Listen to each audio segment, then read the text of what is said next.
Welcome back to the Apprentice 1-to-1 podcast sponsored by Schneider Electric. This week I have Richard Harvey join me to explain his journey from electrician to lecturer and all of the wide experiences he's had along the way in making that transition. Hello and welcome back to the Apprentice 1-to-1 podcast. Thank you very much for joining us again. You will see it's just me on this one with a very special guest. I have got Richard Harvey with me. And Richard's been trying to have a chat with me for a long time. We've both had diaries clash and drop out. We didn't get to record last week because I was away on holiday. The week before that, Richard had a much better offer to go and do some crazy golf or mini golf, whatever it was. Yeah, very well, thanks. Just enjoying the sunshine. Obviously, in a bit of downtime. Had a bit of holiday myself.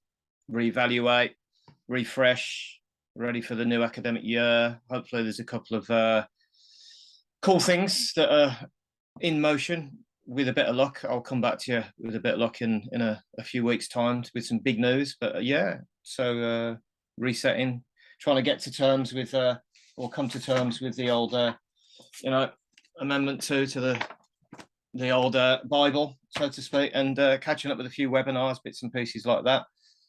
Updating some slides, ready for obviously the new academic year, and just trying to catch up where I haven't had time because teaching you never get time. So all good. You've been really busy, I can see.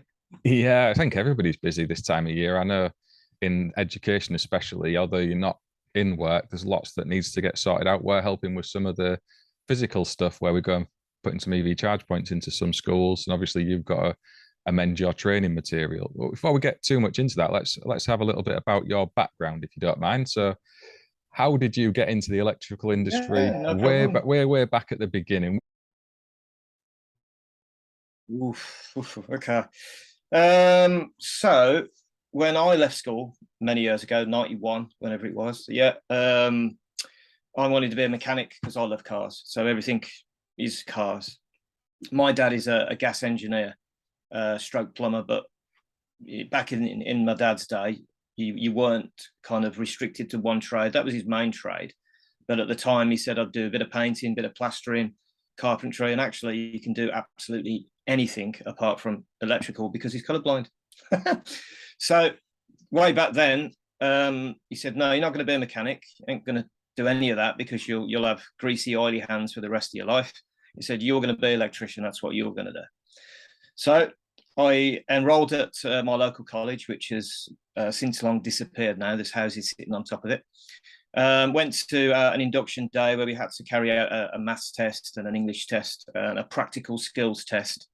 And then I started my 4-year journey, my apprenticeship with a local contractor at the time. Did my 4 years, so I qualified in 1995. And that was just when the MVQ part of it was being introduced. So I managed to encompass that as well. And my portfolio is still in a cardboard box about this thick, where we used to have to go down to Kodak or whatever, the local photography, developing shot wires and loads of photographs on 8mm film. I developed those and add them into my portfolio, stuff like that. And then in 95, I did my AM2. And back then it was 6 days.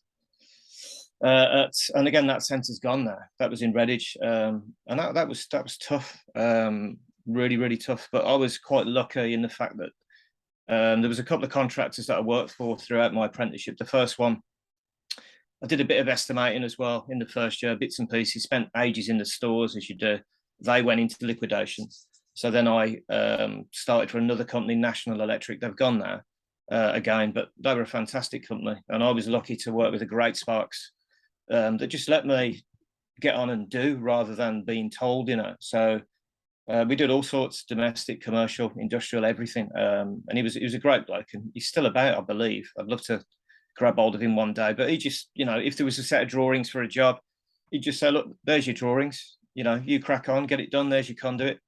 There's your vice, there's the shanty with all the gear. And if you need anything, just crack on. So I was really, really lucky. And we did a lot of swimming pools as well. We did a lot of fire alarm systems. So did 2 years of just MI, you know what I mean? So everything we did, I was lucky because I had that opportunity to go and do that. So when it came to AM2, I was quite prepared and ready for it, and it was tough. I remember it well. Did that, so I qualified in '95, and then I stayed on for a further year, and I did my C certificate, which was tough as well. So I stayed on 1 day a week, day release, did my C certificate. But as I qualified, and I remember now, it's all relative, obviously, but my first year was £1.03 an hour. Still got my pay slips at my dad's. Second year, £2.07p. Third year, £3.31. And then once I qualified, the rate then, the JRB rate was £7.20, way back then. So I did an extra year, did my C certificate. And then in '97, after I'd had 2 years on-site experience, and my boss, back then you had to have a statement from your employer to do 2391. So in '97, then I did my 239110, which was the old school written, really difficult one. I still remember spending 3 hours doing that, but past that, so I was chuffed with that. And then shortly after I left that company, started then working for another local contractor, and I still see old Vince, he's a good lad. Again, various different works. And then 2010, I think it was, I then joined the NIC as an approved contractor, stayed with them for a number of years. And then back in 2015, I did a periodic inspection, spent 3 months on a big bakery over Northampton, where they had a number of shops, a bit like Greg's. They've since gone bust now, gone into liquidation. They had a manufacturing site there, big stores, everything. Spent 3.5 months there. And it was about £17,000–18,000 worth of work. That was no remedials. That was just me there every day for months, carrying out this periodic inspection. And the report was 1,700 pages, with photographs added in. I remember being on the NIC technical helpline, loads, because I had to issue over 100 danger notices. There was that many immediately dangerous situations there, and they never wanted to do anything about it. So it was really difficult. But during that time, I didn't get paid for that job for about 3.5 months. And the score, mate, if you work for yourself, it becomes really difficult because wholesalers won't give you any credit. I had a couple of other lads that were doing jobs for me, for the local builders and people I'd done work for a number of years while I was doing that. But then you can't pay them, they can't pay the mortgage. I was late on a payment myself, put a bit of pressure on, as it does. You upset a few builders, or where you get your work from over the years, and then you can't get them back. It's really difficult.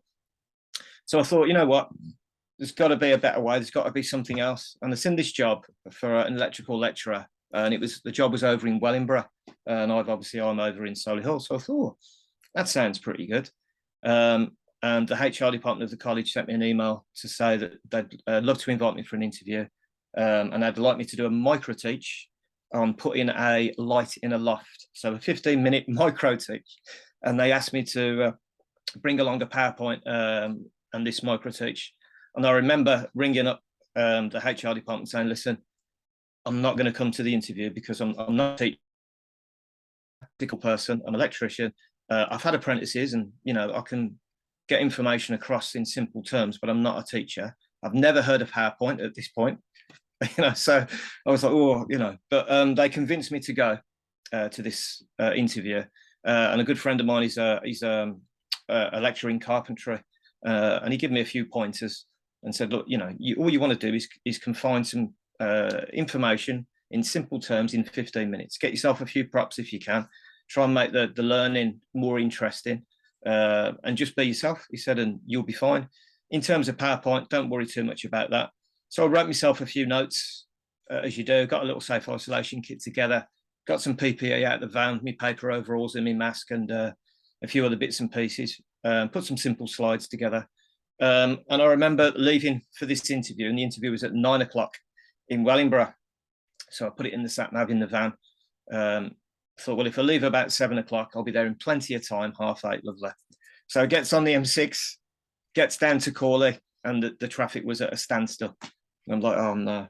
And I've only got my casual clothes on, the suit's hanging up, I've got my little props and bits and pieces, and I'm still there at 8:30, and it hasn't moved. And I'm thinking, oh no, what am I going to do? And the interview was supposed to be at 9 o'clock. So I gave the HR department a ring and said, listen, I'm on my way.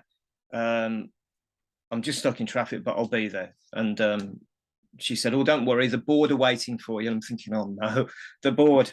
Anyway, so eventually I get to go, and I get into Wellingborough at 9:40, and the address I've got was Church Street, Wellingborough. So I'm looking around and thinking, I can't see a college. There's a big church, but I can't see a college. So I ran them back and said, "Oh, I'm here, but I'm struggling to find where the college is." And she said, "Well, which Church Street are you at?" And I said, "Well, I don't know. I'm at Church Street.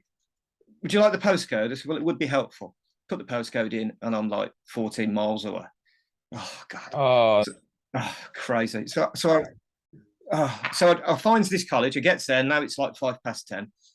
Pulls into the front of the college car park. This chap comes out, and he's high-vis vest and all that. He's like head of estates, and he said, "Oh, you're Richard." I said, "Yeah, you're for an interview." I said, "Yeah." He said, "Just park there, no problem." But of course, I'm still in my casual clothes. So I get out the van, and back then I had a Renault Traffic, so fairly decent sized van.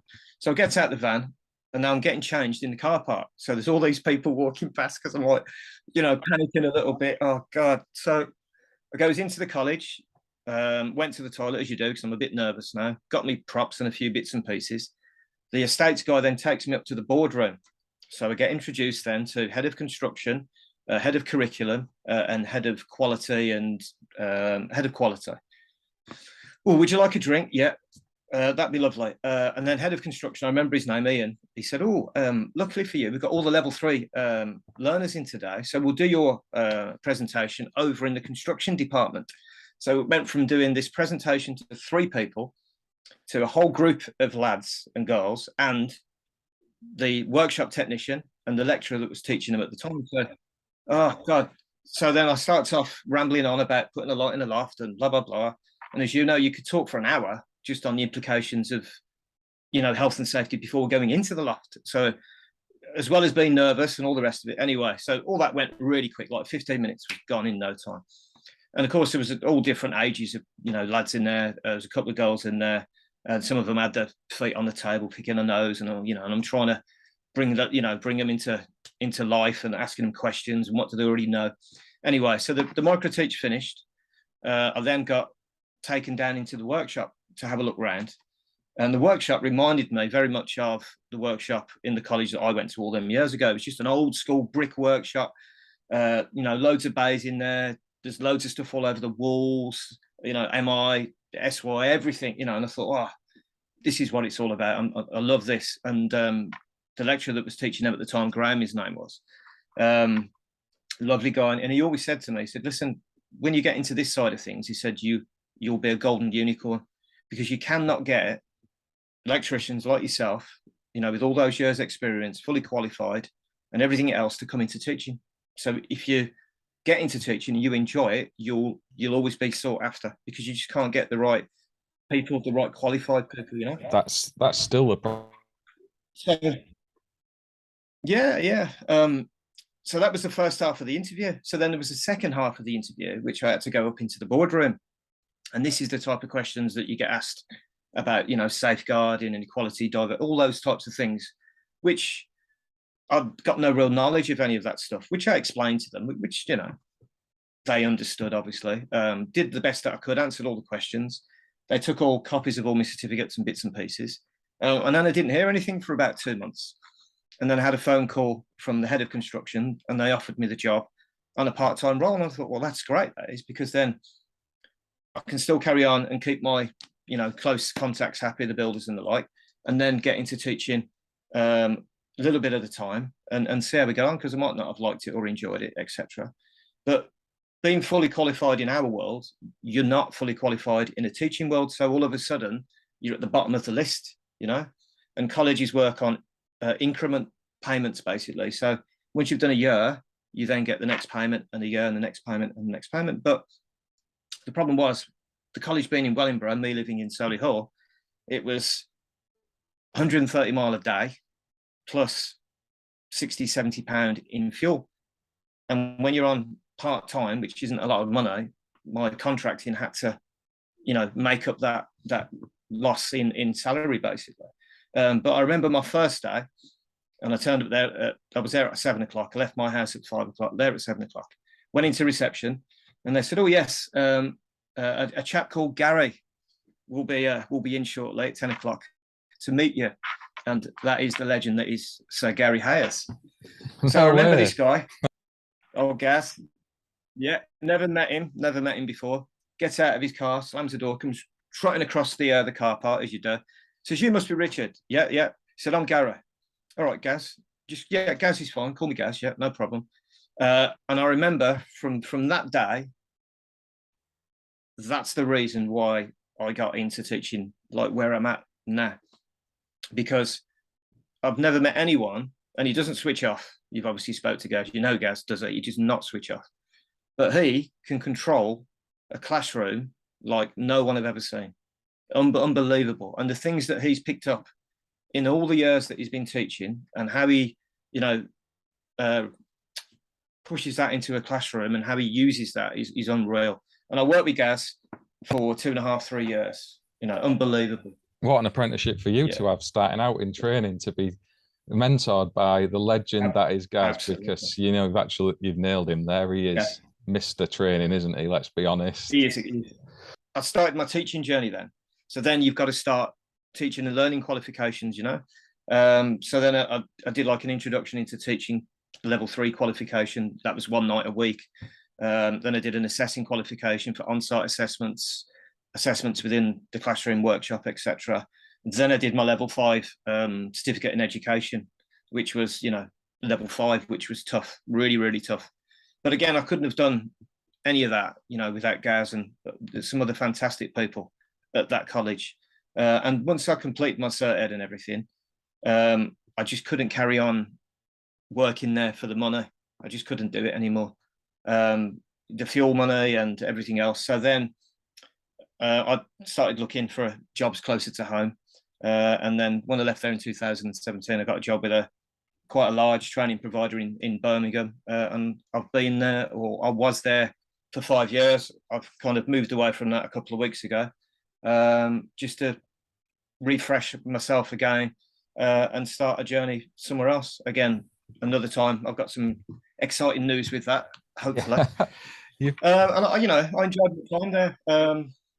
And I still speak to Gaz regularly, as well as loads of other people that I've become friends with within the industry, because you have to. And my passion is still there. At the end of the day, I'm here to help learners. What you've just laid journey out on your history from the start to where you are now, mate, is pretty epic. I can't think of anybody aside from perhaps Gaz, who I've spoken to on this podcast, would be in a better position to be teaching apprentices. You are exactly the kind of person we want at the front of the classroom.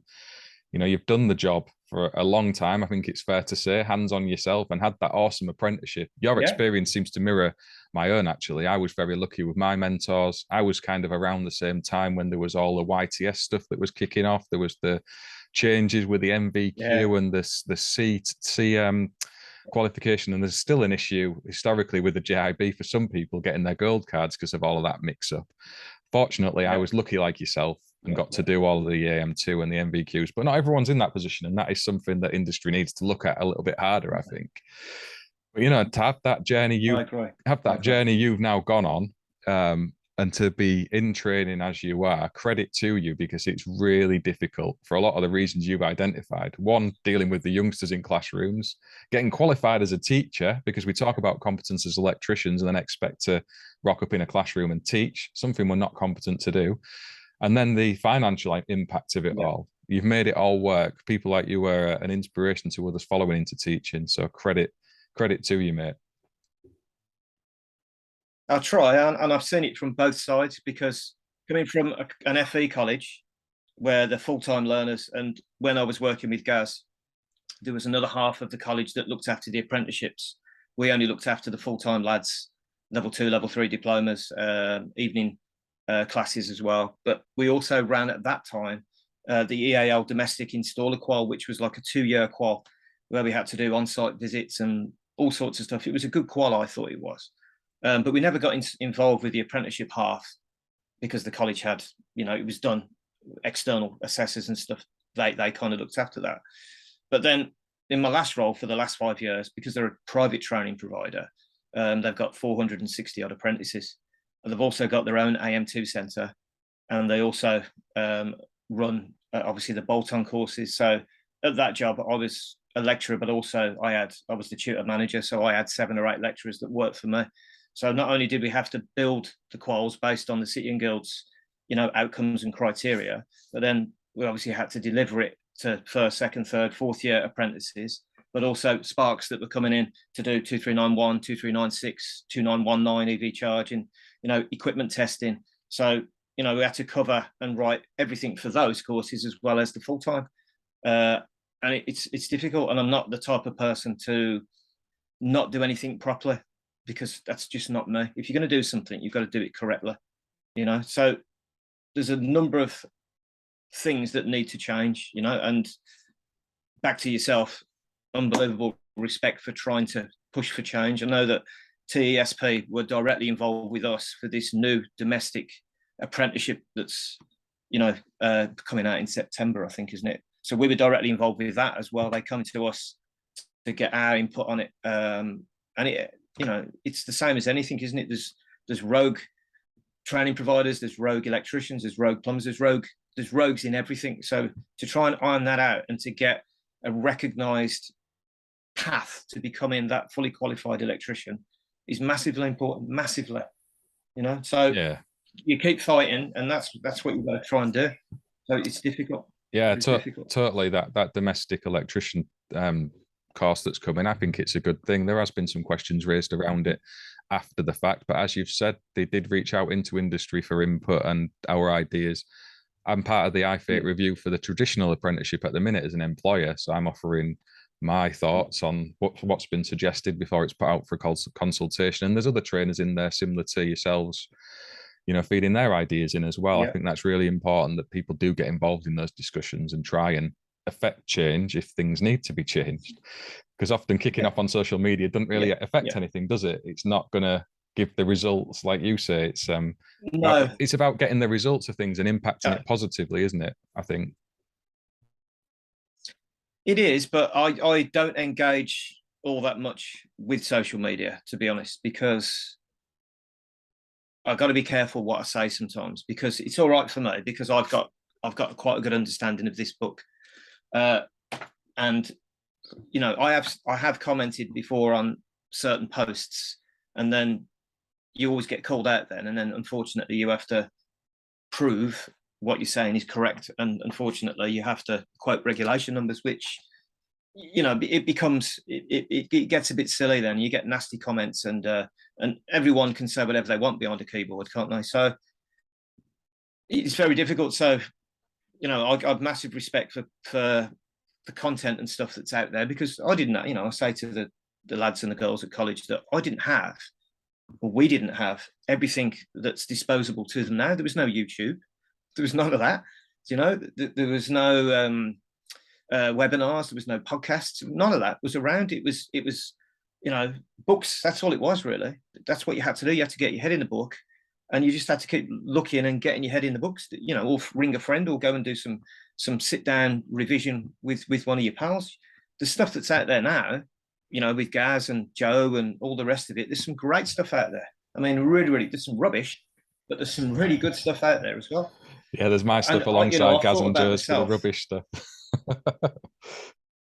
and just as I left that old college with Gaz, because he used to have, and he won't say anything by telling you, but he used to have the original iPhone, like the original one, and he wasn't into phones or anything like that. But then he got an interest in iMovie and started doing videos, and then we managed to get a couple of iPads for our department, and then we started, just as I left, he started GSH Electrical, and he started to engage with the learners and get him looking at videos and making videos, and it all went from a simple video on his phone, and then he started buying microphones and proper cameras, and I left at that point, which is a shame, because look where he's at now, but there is some really, really good stuff out there. And coming from a training point, you can have as many videos as you like, and you can have links to interactive slides and training with questions and stuff. But if they don't want to do it, they won't do it. Simple as that. I made loads of stuff, and we had a learning portal at my old college called It's Learning, and everything we did at college all that stuff, the delivery of it, extra stuff, links to other websites was all there for them. But half of them, they just can't be asked. They just don't want to do it. And then they wonder why they don't have the knowledge, the fundamental underpinning knowledge isn't there when you give it to them. And it's about behaviors with them. You have to try and make them see that you ain't going to get it. It's not going to be given to you. You've got to go out and get it. You've got to go and do it yourself, Yeah, self-responsibility there, isn't that's there? what Definitely. It is. Really, really good. They've got to, some do, and some don't, and some just don't, they want it to be given to them on a spoon. But I found that if you have a one-to-one chat with them, I've never had a real problem with behavior. Well, you might have a bit of this and a bit of that now and again, but you'll have a conversation about it. And generally, there's enough respect there for them to know that you're there to help them at the end of the day. Do you know what I mean? And there's a lot of colleges out there, and again, I've worked in an FE college where, because it's not an electrical college, it's a college with all trades in. The budget and the money has to be spread around all departments. And unfortunately, they're only interested in bums on seats, attendance, attainment, and targets. They're not interested in the journey that the learner goes on. It's difficult. Yeah, it's really difficult, isn't it? The college I was at with Gav. Yeah, I remember going into the principal's office every Thursday after I'd finished teaching, before I started my Cert Ed, saying to him, listen, these assessments that you want us to do, they're not going to get done because I don't have, the right equipment, tools, or, fuse boards, whatever it is, to do the assessment properly. And I won't do it if it ain't done correctly. I'm not signing anything off and say that it's been done. That's not me. It just isn't me, and Gaz is exactly the same. So it's always battling, but, I was proud of what I did there. And I'm really proud of what I've achieved with my last training provider, especially when COVID hit. That was like, boom, the centre closed, but me and 4 of the other lads that worked for me, we stayed in the centre. Nobody else was in there. We're all on separate desks around the office, obviously. And then we had to obviously turn everything that was done face to face via Teams, and then because you got 4 different year groups, we had to, one day would maybe be science and principles, Tuesday might have been design, Wednesday might have been testing, Thursday. And actually, when COVID had gone and they started coming back to the college, none of them, not one of those apprentices were disadvantaged by it. They were all at the point where they should have been, and that was unbelievable. Yeah, but credit to you. I enjoyed that because my experience through that time was that lots of training providers didn't do what you did, and there was lots and lots of issues. So full credit to you. A lot of respect, mate. Big time. But as well as that, this whole Zoom thing and Teams was new to me again. But I loved it because what I could do was, rather than getting a manufacturer in to the centre to talk about AFDDs or whatever it was all done on Zoom. So I could invite them in, and it would break learning down a little bit, and it would add, enrichment to the learning. And it was so good. I had that many different manufacturers, Kirsty from Surge Protection Devices, and Darren from back then Skolmore came and spoke about lighting, and I had Lee Baker from Mega who was talking about test equipment. Rather than being physically there, they were there via this, and it really made a difference in the attendance of the lads that were on the sessions. Like, really good, and I'd carry on using that moving forward because I think it's just invaluable. It's so good. Yeah, so good. Utilizing technology, I think COVID, for all of its ills, massively changed the way we communicate in general, but certainly in terms of teaching and training and even assessing, isn't it? Now you'll see it where they can do these remote assessments more often, and you get more of an insight for what the learner's actual knowledge is. It sounds counterintuitive, doesn't it, that you're not there in person, but you can do a lot more now. And I think people like yourself who really stepped up to embrace that technology and make use of it drove that along as well. So exciting times, but it'd be interesting to see what happens now in terms of, as you say, standards, training, quality of training. All that's massively important. But equally, a lot of the apprentices at my old place, they don't get generally the scope of work that they need, which is difficult. So I was lucky.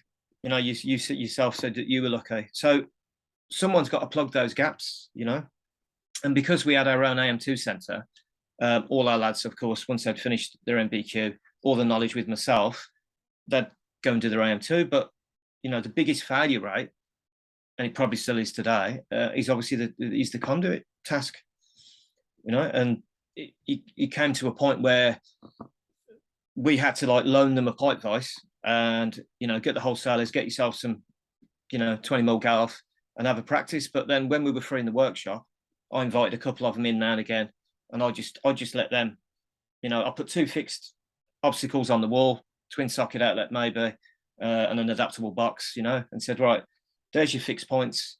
Off you go. You got to make a 20mm conduit to fit in between that, double set, back a bend, off you go. And you let them throw about 4 lengths of conduit in the bin, because that's what you got to do. I ain't going to do it for them. You know, they've got to do it, have a go at it, and then break it down a little bit at a time. Look at it like this, look at it like that. And by the end of it, by the end of the day, they were in one piece, 20 minutes, bosh, done. But it's the same as anything, isn't it? If you don't learn by watching a video, it doesn't work like that. A video is great for going back and refreshing your memory to underpin what you already know. But you can't learn from a video. You can't. You need to be doing something. Yeah, do you know what I mean? It's a little bit of a point in the right direction, isn't it? A video, but you learn from your mistakes at the end of the day, especially all types of containment and your MI, as you said, and your pyros. You've got to get your hands on it and have a go at it. And if you don't have the opportunity to do that, it's not the learner's fault, is it? So it's a tricky one to solve. It's been a problem for industry for quite a while, and you know, maybe the domestic electrician route might help with that a little bit, because some of the domestic only electricians might just recruit people for that role. You know, it's one of those that tends to be who I see. There's lots of self-employed small contracting electricians who just work in domestic, and they have apprentices, and then getting them the experience, like you've said, to get through their AM2 is really tricky. Really tough. But then there is a lot of fudging that goes on. That's the problem. And, you know, and they've got to produce the evidence for the portfolios. I've heard it, and I've spoke to a number of people where they've just been told, just get a little bit of tray and stick it on the wall in your garage, take a photo of it. What is that? You know, at the end of the day, you're only disadvantaging the learners because they'll know nothing. It's frighteningly bad. You know, it's not good. Yeah. And I always used to teach most of the 2391 to the Sparks, regs, design, EV charging, and these are supposedly qualified electricians, and simple stuff they haven't got a clue, have not got a clue. And the problem is that the awarding organizations like the City and Guilds, there is no joining criteria for it. There is now, but it's just a recommendation.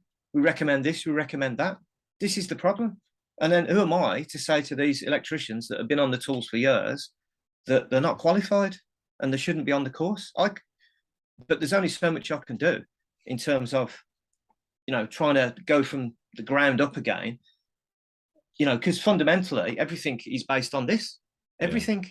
So if you haven't got a decent working knowledge of this, you're in trouble. And most Sparks don't, because they don't need it, do they? And I'm thinking to myself, am I being too technical with this? Because I'm expecting them to have a certain level of knowledge and they don't have it. So I have to adjust my delivery and go back and explain, you know, how the book works, and spend half a day on chapter 41 looking at, you know, your various methods against protection against electric shock, which they don't. What's earthing, what's bonding? Oh, I don't know. You feel bad for them. Yeah. Because ultimately my job is to give them the knowledge to pass the exams. But ultimately, if they don't have the knowledge, it's bad, you know. And with the 2391 52, I know you've had a couple of lads on that deliver that and spoke about it. I complained to the City and Guilds way back in 2018 about the written paper, task C or whatever it is, that's part of that assessment, because it doesn't really make sense. It's very open-ended, and they still haven't changed it. It's still the same, you know. But that's nine times out of 10, that's what they fail on, and it has to be 100% right, and it has to match the wording that's in their marking criteria. And you say to them, you know, we need at least 75% on the online part. You need 100% on the written, and they look at you in shock. You know, you've got this other task looking at photographs, which is not really an issue. And then, of course, you've got the practical element to it. But, of course, you need all 4 of those to be able to get the qualification. And as I said to them from day one, trust me, you will earn this qual. This is not an easy qual. It's tough. And once you get it, you've got it for life, you know? That's it. And a lot of people So will still say how the old it's 239 one's the proper one and the new one's just easier. And there's arguments for and against that. But as you said, it's still a very demanding there course is. right now. It's a proper level 3 course, is that one? Yeah, it is. It is. It is. Especially with Amendment 2 now, as well, with the additional requirements for, insulation testing, the changes to RCDs, the new forms and things like that. But again, the forms that I've seen that have been given to me, you've probably seen a number of them over the years yourself, where things have just been ticked on the inspection schedule. There isn't one now, is there? But there should be.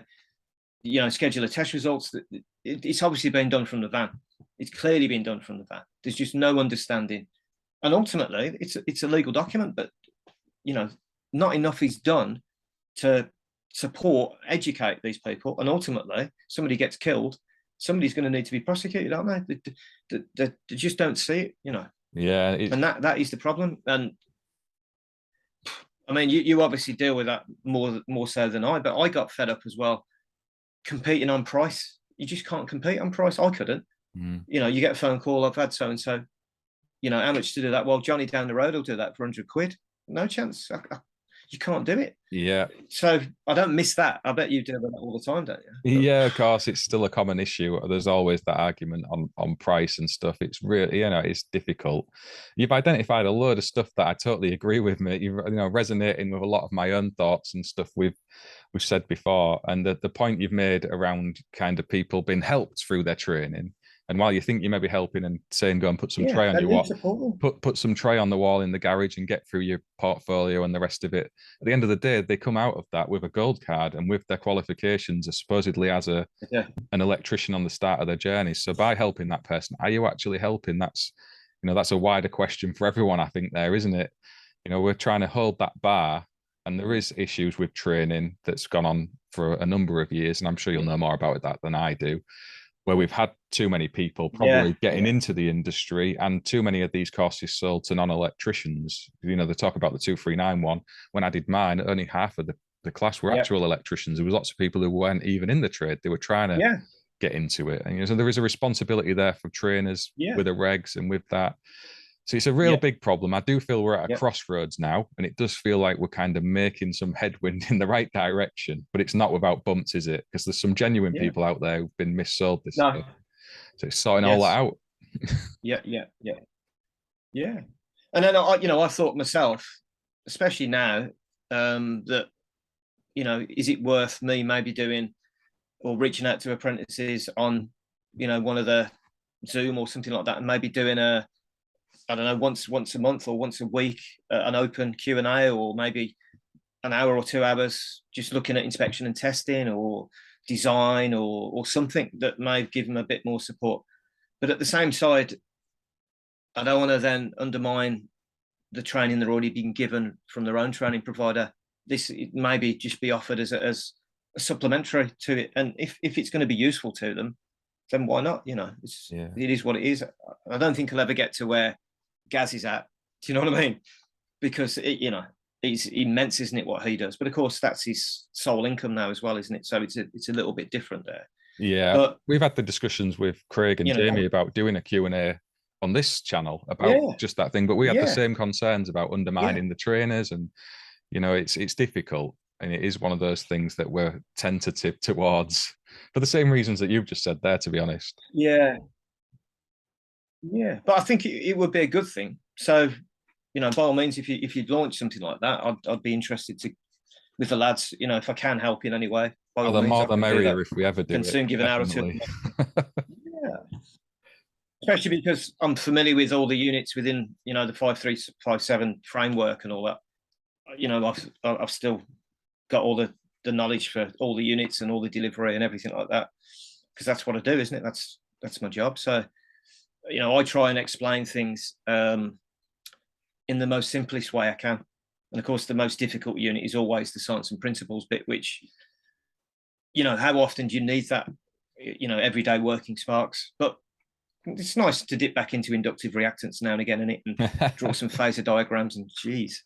So, it's interesting because there's always going to be people that are going to struggle with certain elements, isn't there? and having delivered all of the units, you know, it's always science and principles. Design is a difficult one, and then, you know, inspection and testing, fault finding. But again, it's down to experience and knowledge. Design, they're never going to know much about, because they're not designers, are they? Unless they've spent a bit of time in the office with the designer, they're never going to know much about design. And of course, fundamentally, it's based on the regs, isn't it? You're designing to that standard, but they don't have a decent understanding of the standard. So it is a constant battle that you're fighting. But over the years, you know, with Gaz's help and all the rest of it, and working with some great people, I've kind of developed simpler ways, as you do, of delivering certain things. You know, and I'm proud of that. And I'm always looking to you know, add into that. I think some of the publications and the books don't really help. I don't think they're not that well written. I did like the 18th when it came out in 2018.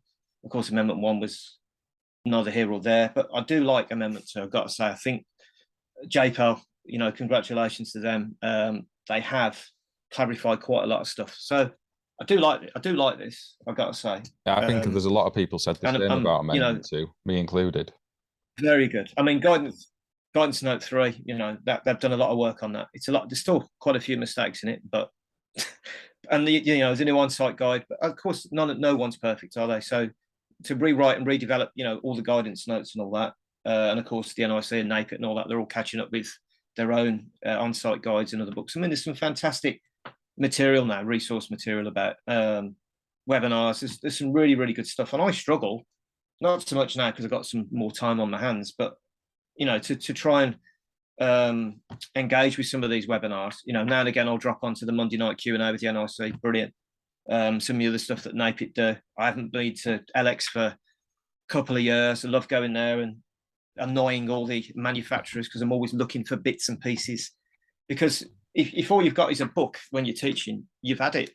Do you know what I mean? So I've got that many props and that many bits of stuff that I've acquired. And when you know, speaking about protected devices, you've got loads of them you can hand around, and I can have a little look. You know, anything like that I can get. And manufacturers are getting better, I think. But, you know, when I was working with Gaz, I'd spend half a day on the phone, ringing different people, because that's what you got to do. And Gaz says to me, I've been teaching now 17 years. He said, you know what? I feel out of it. You've come here off the tools, still on the tools yourself, and you're telling me that, you know, the NIC inspector is looking for this and he's looking for that. It's all new. He said, I've been stuck here and I've missed that engagement, you know, with what goes on in the real world. He said, and you brought that here. And then I said, listen, you're the inspiration why I got into teaching. So he's a good guy. He's a real good guy. There's lots of electricians who would like to go into training, and your avenue through the kind of part-time route to begin with makes a lot of sense, because it gives people that opportunity to feel it out, as you said. You know, there's a little bit of finance there to help, you know, pay for your time and whatnot.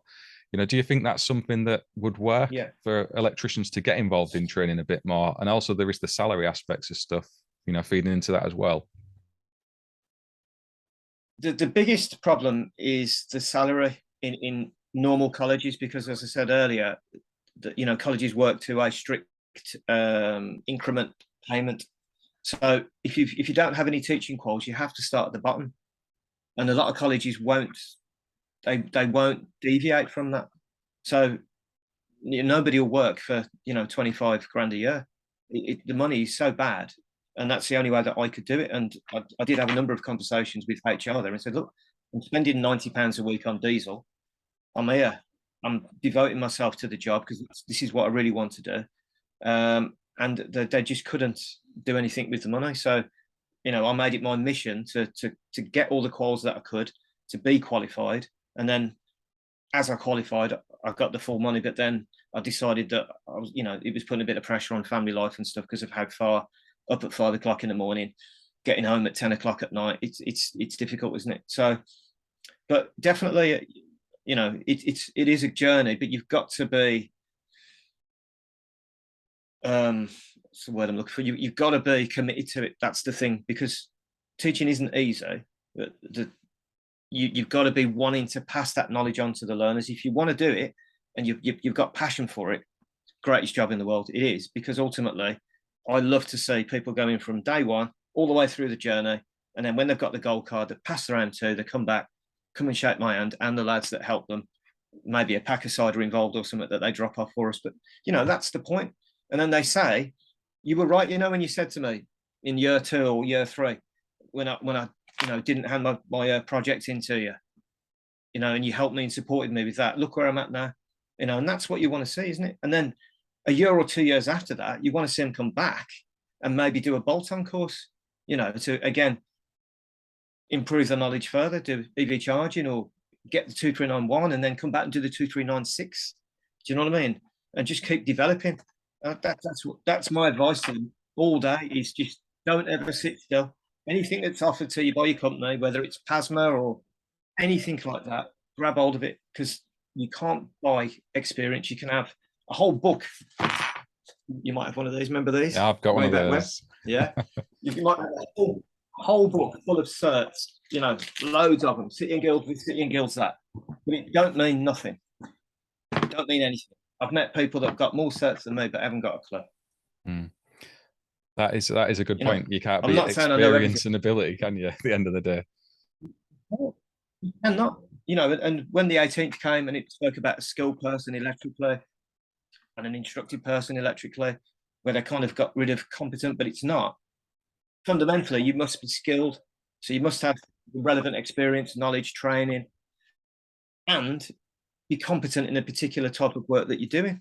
You know what I mean? And no one's competent in everything. They can't be. No, definitely not. And I think there's a lot of electricians who would really like to do what you've done, but they see some of the headline salaries and it puts them off. So I don't know if it's an opportunity with private training companies, maybe. I don't know. I think with FE, it's maybe more rigid, but to have this opportunity to do part-time teaching, so obviously you want them to end up being qualified lecturers. You need people who know how to teach like you do now. And that's a journey through experience, isn't it? Same way being an electrician, but maybe opening those avenues up, because from what I understand, there's a key shortage of trainers. Is that fair to say at the minute? Absolutely huge. Since I've moved on from my old employer, I've obviously put my CV back online, and like the phone calls is ridiculous. But they don't want to pay the right money. So that's the stumbling point where we're at with a few of them. But as I say, I've got something hopefully that's lying up there, which I'm looking to watch this space. If I get that, that'll be really nice, because I'd like to get more into the technical side of it, maybe with a manufacturer or an awarding body or something like that, and have an influence there. That's where I'd like to go. But that's where I'm hoping. But failing that, I should just carry on my journey with another college, and try and bring some of them learners through and do the best that I can. That's all I can do, isn't it? Yeah, it is at the end of the day. And you probably got a relevant story from your route.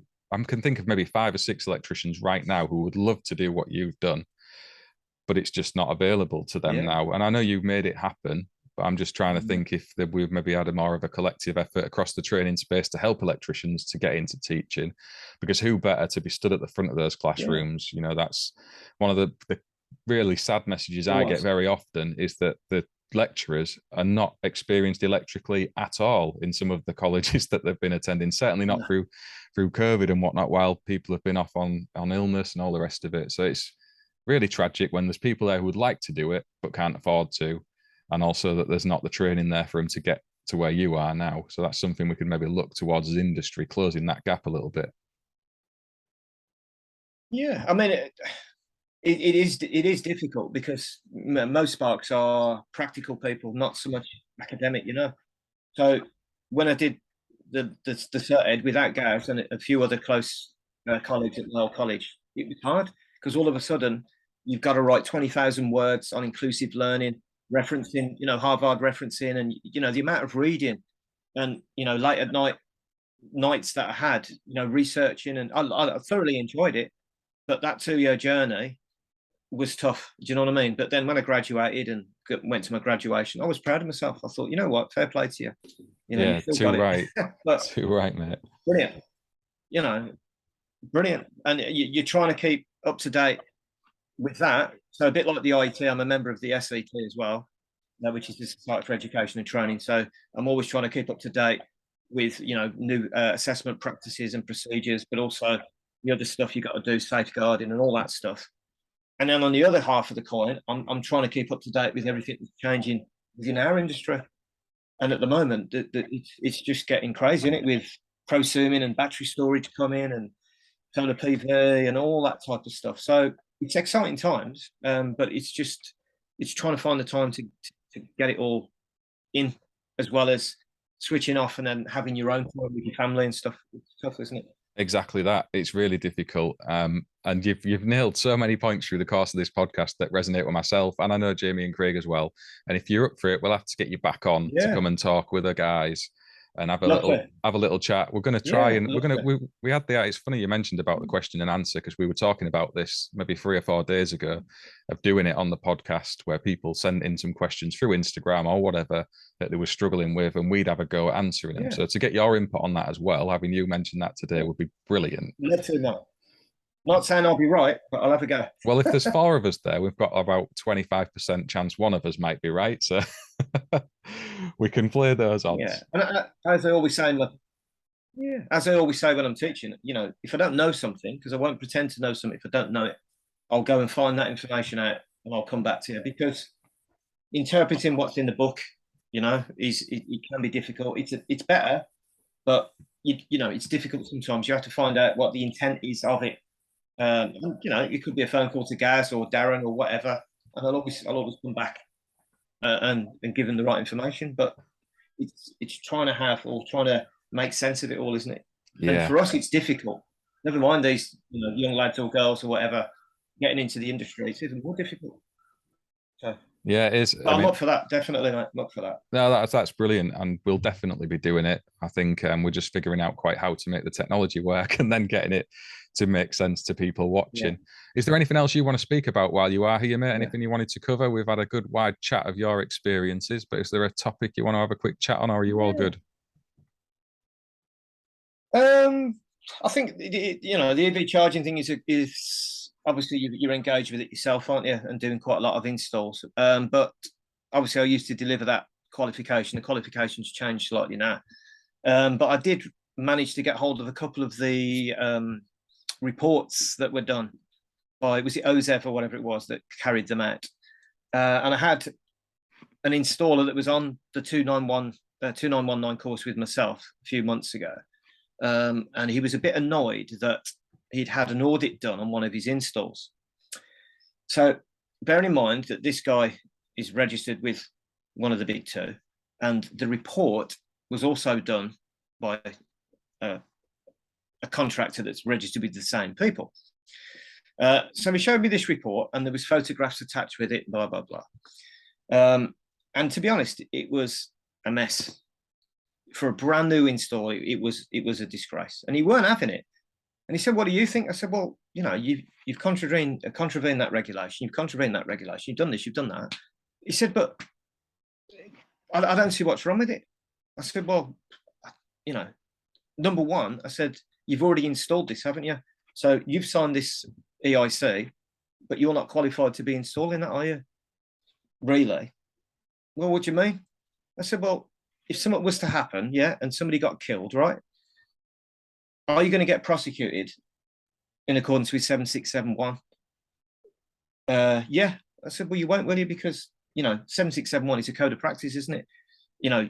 There's a technical element on top of parts 1 to 5 and 6 within 722 that tells us additional, requirements that we need to carry out on top of parts 1 to 5 and 6.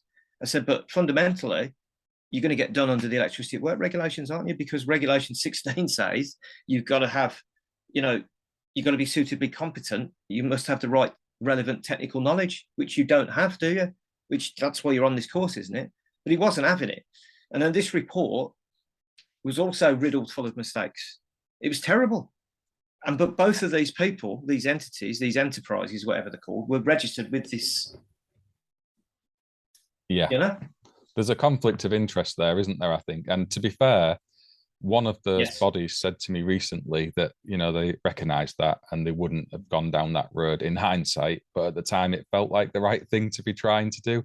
So I've reviewed, I think it's 50 of the OZEV audits on behalf of a large manufacturer who'd had a lot of their installs pulled up, and some of them rightly, but some of them, the actual audits were horrendous. I think they've just gone to the end of the drive and taken a picture and come up with things that were silly just to justify the attendance, if you like. So yeah, if the system's not working and it's not accurate, then it means nothing at the end of the day, does it? But there is loads of dog's dinner installs out there, loads of non-compliances with the regs on EV. It's it's a pretty horrendous thing. Some of this you see on social media every day, don't you? So a post will pop up and it's not good. There are some of the grey areas where a lot of the manufacturers will say that their product meets type A RCDs, and then when you drill into it, that's not actually the case. So that we're not helped out there. And we've been caught out once or twice with that. I won't mention the manufacturers' names, but there are those things where you'll read the promotional stuff and you think, oh, that's brilliant. It's covering us for pen faults, RCDs, and surge, and all the rest of it. But when you actually look into what the product standards dictate those things need to be, it doesn't actually comply with that particular thing, which means you're not in compliance with BS 7671. So, that's a right fudgy wicket for us to be on as electricians.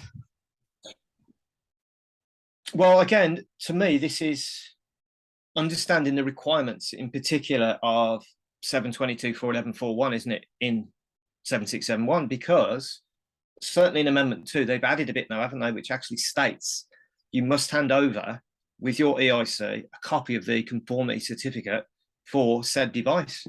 But when you talk to Sparks about that, there's nothing to do with me. That's the manufacturer that is. No, it isn't, because it's now in our book, which it's telling us that we need to produce the conformity certificate. And a bit like yourself, because I delivered the course, I'm trying to give these Sparks the best knowledge I can. So I've emailed a number of manufacturers for this, first of all, to confirm which indent to 722.4.11.4.1 their device complies with, indent 3, 4, or 5. And based on that said technology you've got in your device, can you send me the conformity certificate? I had them back off a few people. I won't mention manufacturers. And other manufacturers, they just ignored me.